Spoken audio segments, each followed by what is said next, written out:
എടലൂർ പഞ്ചായത്തിലെ കാരയിൽ കനാലിടിഞ്ഞ ദുരിതം ഇപ്പോഴും തുടരുകയാണ്. പ്രത്യേകിച്ച് എല്ലാ വീടുകളിൽ നിന്നും വെള്ളം പൂർണ്ണമായി ഇറങ്ങിയിട്ടില്ല. അതിനുള്ള പ്രവൃത്തികളാണ് ഇപ്പോൾ നടന്നുകൊണ്ടിരിക്കുന്നത്. നമുക്ക് പഞ്ചായത്ത് പ്രസിഡന്റും ജനപ്രതിനിധികളും ഒക്കെ നമ്മളിപ്പം കൂടിയുണ്ട്. നമുക്ക് ചോദിച്ചോക്കാം, എന്താ സജിയോട്ട് എന്താ ഇപ്പോഴത്തെ അവസ്ഥ ഇവിടെ? ഇതിപ്പോ കഴിഞ്ഞ ദിവസമാണല്ലോ ഇവിടെ വളരെ പ്രധാനമായും 10-15ഓളം കുടുംബങ്ങൾക്ക് വലിയ പ്രയാസം ഉണ്ടാക്കുന്ന നിലയിലേക്കാണ് ഈ കനാലിൻ്റെ ടണല് പൊട്ടുകയും വീടുകളിലേക്ക് അപ്രതീക്ഷിതമായി വെള്ളം വിരിച്ചെത്തുകയും ചെയ്തിട്ടുള്ളത്. യഥാർത്ഥത്തിൽ ഉണ്ടായിട്ടുള്ള ഒരു ഇതെന്ന് വെച്ചാൽ ആ രാത്രി ഒരു 11 മണിക്കുള്ളിലായതുകൊണ്ട് വലിയൊരു ദുരന്തം ഒഴിവായി എന്ന് നമുക്ക് പറയാൻ വേണ്ടി പറ്റും. നമ്മളെ പൊതുപ്രവർത്തകരെല്ലാം ആ സമയത്ത് തന്നെ ഇവിടെ ഉണ്ടായി.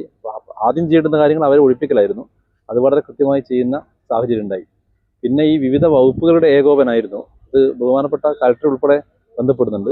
MLA ആ സമയത്ത് തന്നെ ലൈവായി, MLAയുടെ പ്രത്യേകത വെച്ചാൽ ആ സമയം മുതൽ ഇപ്പോൾ ഈ നിങ്ങൾ വരുന്ന സമയം വരെ വളരെ കൃത്യമായി ലൈവായി നമ്മുടെ MLA കൂടെ തന്നെ നിന്നു, എല്ലാ വിഷയങ്ങളിലും കൂടെ തന്നെ നിന്ന് ഇടപെട്ടുകൊണ്ടിരിക്കുകയാണ്. അതിനിടയിൽ മന്ത്രി ഇന്നലെ പോയിട്ടുണ്ട്. ഇതിൻ്റെ വിഷയം എന്ന് വെച്ചാൽ ഈ ഏകദേശം ഒരു 9ഓളം ടണലുകൾ ഇതിനിടയിലുണ്ട്. കഴിഞ്ഞ തവണ കാരക്ക് പൊട്ടുന്ന സ്ഥിതി ഉണ്ടായി.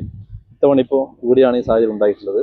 നമ്മൾ അടിയന്തരമായും ഗവൺമെന്റിന്റെ ശ്രദ്ധയിൽപ്പെടുത്തിയിട്ടുള്ള കാര്യം ഇന്നലെ രാവിലെയോടുകൂടി തന്നെ പഞ്ചായത്ത് എന്ന നിലയിൽ പ്രാഥമികമായിട്ടുള്ള വിവരങ്ങൾ ഗവൺമെന്റിന്റെ ശ്രദ്ധയിലേക്ക് പഞ്ചായത്തിന്റെ അടിയന്തര സ്റ്റിയറിംഗ് കമ്മിറ്റി യോഗം വിവരങ്ങൾ ശ്രദ്ധയിൽപ്പെടുത്തിയിട്ടുണ്ട്.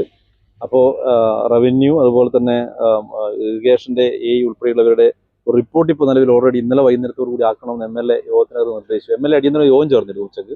ആ യോഗത്തിനകത്ത് നിർദ്ദേശിച്ചപ്പോൾ കോടിക്കണക്കിന് രൂപ ഈ വിഷയങ്ങൾ പൂർണ്ണമായും പരിഹരിക്കാൻ വേണ്ടി വരുമെന്ന് പറഞ്ഞിട്ടുണ്ട്. അടിയന്തരമായി മന്ത്രി ഒരു യോഗം തിരുവനന്തപുരത്ത് 2 ദിവസം കഴിയുമ്പോൾ 13-ാം തീയതി മന്ത്രി യോഗം വിളിച്ചു ചേർക്കുന്നുണ്ട്. ഇപ്പോൾ പ്രശ്നം എന്ന് വെച്ചാൽ വീട്ടുകാരെ സംബന്ധിച്ച് ഞാനിപ്പോൾ ഒരു വീട്ടിൽ പോയിട്ടാണ് വരുന്നത്. നിധിയും കൂടി ഉണ്ടായിരുന്നു, വൈസ് പ്രസിഡന്റ് ഉണ്ടായിരുന്നു. പ്രധാനപ്പെട്ട പ്രശ്നം എന്ന് വെച്ചാൽ 2 ദിവസം മുമ്പ് വാങ്ങിയ ടെലിവിഷൻ, ഫ്രിഡ്ജ്, വീട്ടിലെ മറ്റു ഉപകരണങ്ങൾ ഉൾപ്പെടെ കല്യാണമായി ബന്ധപ്പെട്ടുകൊണ്ട് ഉപകരണം ഉൾപ്പെടെ വാങ്ങി വെച്ചതായിരുന്നു. അത് പൂർണ്ണമായും നശിക്കുന്ന സ്ഥിതി ഉണ്ടായി.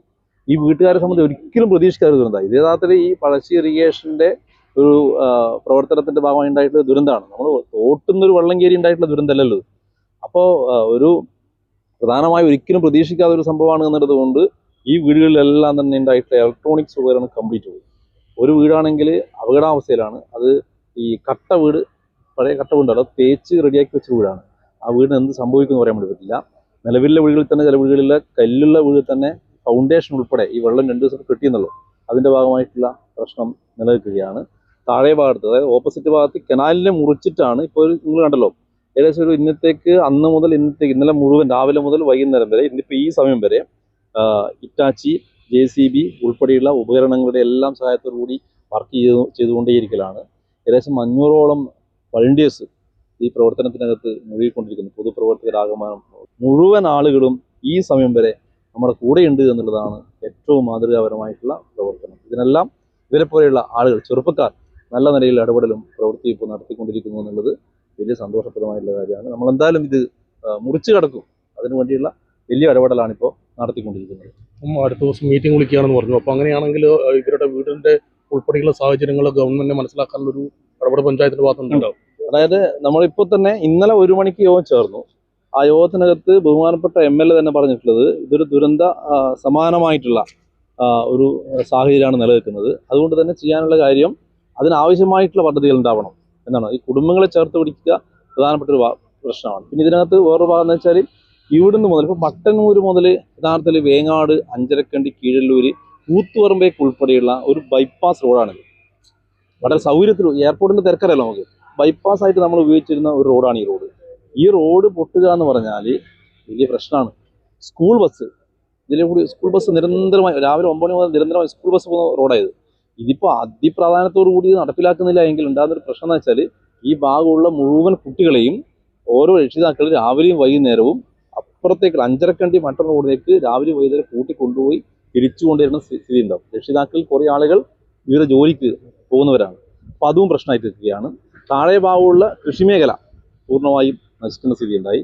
എന്ന് പറഞ്ഞാൽ ഈ 10-15 കുടുംബത്തിന്റെ പ്രയാസത്തോടൊപ്പം തന്നെ ഈ മേഖലയിലെല്ലാം ഉള്ള പാശ്ചാത്തല മേഖലയിൽ പഞ്ചായത്തിന്റെ കുറേ റോഡുകൾ തകരുന്ന സ്ഥിതി ഉണ്ടായി.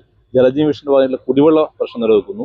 കറണ്ട്, വൈദ്യുതി, ഈ മേഖലയിലെ പ്രധാനപ്പെട്ട പോസ്റ്റുകളെല്ലാം തന്നെ ഇപ്പോൾ തന്നെ അപകടാവസ്ഥ നിലനിൽക്കുന്നതാണ് പറയുന്നത്. ആ വിഷയം നിലനിൽക്കുന്നു. എന്ന് പറഞ്ഞാൽ വലിയ കോടികളുടെ നഷ്ടമാണ് ഇതിന്റെ ഭാഗമായിട്ടുണ്ടായിട്ടുള്ളത്. ഗവൺമെന്റ് ഇടപെടും.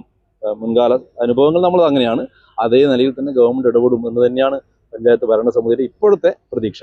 എന്തായാലും ഈ ഒരു രീതിയിലാണ് ഇവിടെ പ്രവർത്തനങ്ങൾ നടക്കുന്നത്. പ്രത്യേകിച്ച് വീട്ടിലൊക്കെ വെള്ളം കയറിയ ഭാഗത്ത് ശുചീകരണ പ്രവർത്തനങ്ങൾ നാട്ടുകാരുടെയും അതുപോലെ തന്നെ ഡിവൈഎഫ്ഐയുടെയും SFIയുടെ ഒക്കെയുള്ള സംഘടനാ പ്രവർത്തകർ ഉൾപ്പെടെ എത്തിക്കൊണ്ട് ഈ മേഖലയിൽ വെള്ളം കയറിയ വീടുകളൊക്കെ ശുചിയാക്കുകയാണ്. അതോടൊപ്പം തന്നെ സർക്കാർ സംവിധാനത്തിന്റെ ഭാഗമായുള്ള പ്രവർത്തനങ്ങളും നടക്കുന്നുണ്ട്. ഈ കനാലിലെ വെള്ളം പൂർണ്ണമായും ഇന്നലെ കൊണ്ട് ഒഴുകുന്നത് നിർത്തിവെച്ചു. ഈ റോഡ് പൂർണ്ണമായും പൊളിച്ചുകൊണ്ട് ഈ വെള്ളം കയറിയ ഭാഗത്തു നിന്ന് കനാലിന് എതിർവശത്തേക്ക് വെള്ളം ഒഴുക്കിവിടുന്ന പ്രവർത്തനങ്ങളാണ് ഇപ്പോൾ ഇവിടെ നടക്കുന്നത്. അതുപോലെ തന്നെ 13-ാം തീയതി യോഗം ചേരുകയാണെന്നാണ് പഞ്ചായത്ത് പ്രസിഡന്റ് ബന്ധപ്പെട്ടവർ അറിയിച്ചിട്ടുള്ളത്.